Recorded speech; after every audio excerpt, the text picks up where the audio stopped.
New tonight as the COVID-19 disruptions continue, we're getting our first glimpse into the impact on college students and enrollment.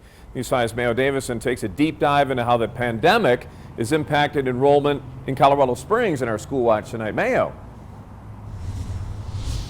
Yes.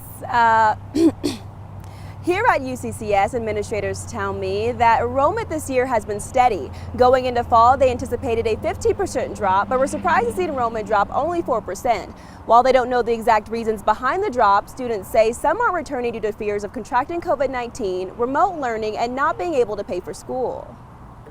Trying to find jobs is really hard for a lot of people. I know. I haven't been able to get a job, but I'm doing okay. For these college students, it hasn't been the ideal return back to school.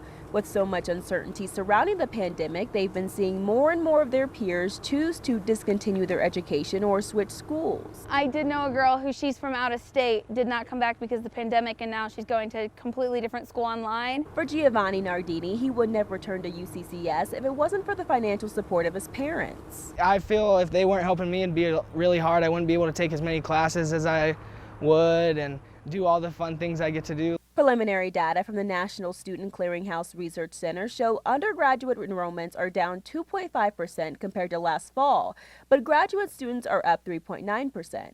Here at UCCS, they've also seen a drop in undergraduate students, but increase in graduates. And when it comes to lower income students, we actually saw a little bit of an increase with the lowest income students that we have.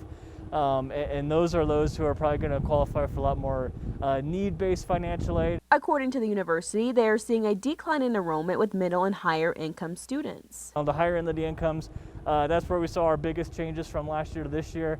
There's a whole lot of potential reasons on why that is. Students that did return this year say they're just glad to be back on campus and getting the opportunity to learn in person. If my film classes were not in person, I was not going to come back because it did not make sense for me to pay the money for a degree that was going to be not as good. And while the year still holds many unknowns, they're ready to face whatever comes next.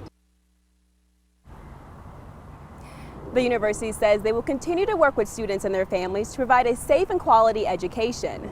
Always watching out for you, Southern Colorado. Mayo Davison, News 5.